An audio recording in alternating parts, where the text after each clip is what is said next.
Chapter 94. A Squeeze of the Hand.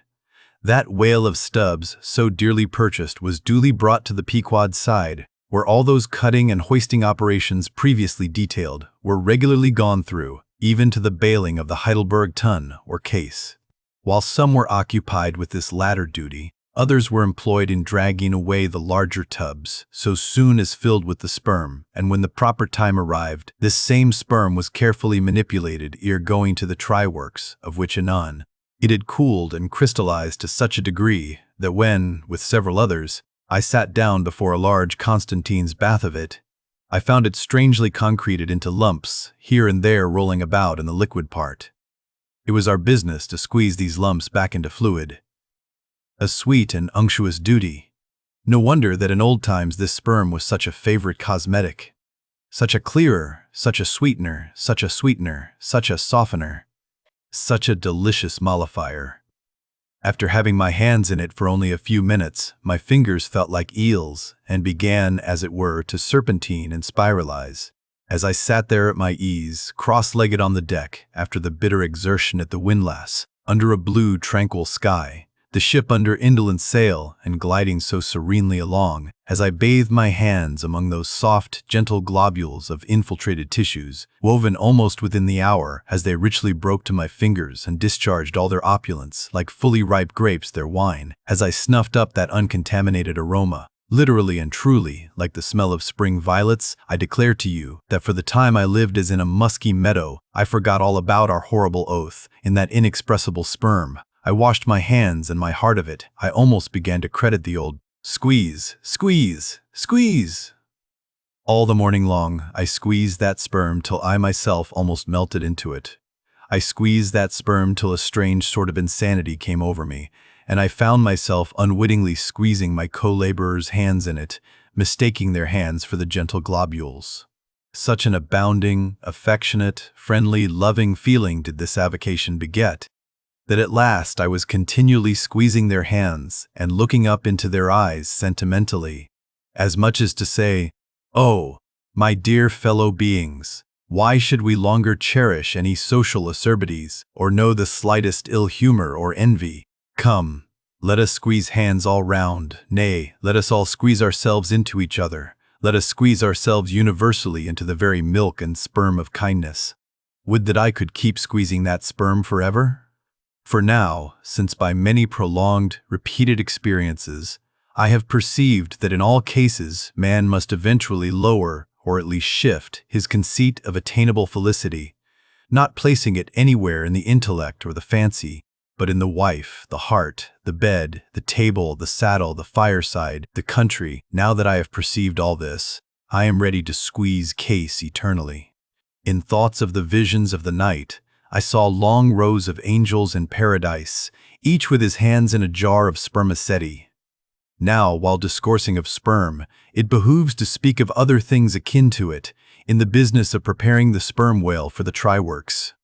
First comes white horse, so-called, which is obtained from the tapering part of the fish, and also from the thicker portions of his flukes. It is tough with congealed tendons, a wad of muscle, but still contains some oil. After being severed from the whale, the white horse is first cut into portable oblongs ere going to the mincer. They look much like blocks of Berkshire marble. Plum pudding is the term bestowed upon certain fragmentary parts of the whale's flesh, here and there adhering to the blanket of blubber, and often participating to a considerable degree in its unctuousness. It is a most refreshing, convivial, beautiful object to behold. As its name imports, it is of an exceedingly rich, mottled tint, with a bestraked snowy and golden ground, dotted with spots of the deepest crimson and purple. It is plums of rubies, in pictures of citron. Spite of reason, it is hard to keep yourself from eating it. I confess that once I stole behind the foremast to try it. It tasted something as I should conceive a royal cutlet from the thigh of Louis le Gros might have tasted, supposing him to have been killed the first day after the venison season, and that particular venison season contemporary with an unusually fine vintage of the vineyards of Champagne. There is another substance, and a very singular one, which turns up in the course of this business, but which I feel it to be very puzzling adequately to describe. It is called slobgollion, an appellation original with the whalemen, and even so is the nature of the substance. It is an ineffably oozy, stringy affair, most frequently found in the tubs of sperm after a prolonged squeezing and subsequent decanting. I hold it to be the wondrously thin, ruptured membranes of the case coalescing. Gurry, so called, is a term properly belonging to right whalemen, but sometimes incidentally used by the sperm fishermen. It designates the dark, glutinous substance which is scraped off the back of the Greenland or right whale, and much of which covers the decks of those inferior souls who hunt that ignoble leviathan. Nippers. Strictly, this word is not indigenous to the whale's vocabulary, but as applied by whalemen, it becomes so.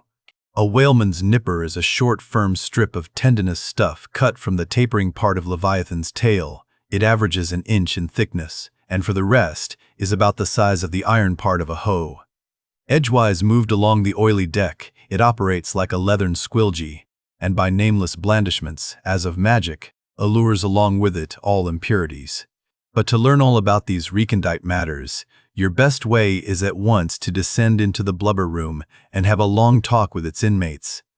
This place has previously been mentioned as the receptacle for the blanket pieces when stripped and hoisted from the whale. When the proper time arrives for cutting up its contents, this apartment is a scene of terror to all tyros, especially by night. On one side, lit by a dull lantern, a space has been left clear for the workmen. They generally go in pairs, a pike and gaffman and a spademan. The whaling pike is similar to a frigate's boarding weapon of the same name. The gaff is something like a boathook. With his gaff, the gaffman hooks onto a sheet of blubber and strives to hold it from slipping as the ship pitches and lurches about. Meanwhile, the spademan stands on the sheet itself, perpendicularly chopping it into the portable horse pieces. This spade is sharp as hone can make it. The spademan's feet are shoeless. The thing he stands on will sometimes irresistibly slide away from him like a sledge. If he cuts off one of his own toes, or one of his assistants', would you be very much astonished? Toes are scarce among veteran blubber room men.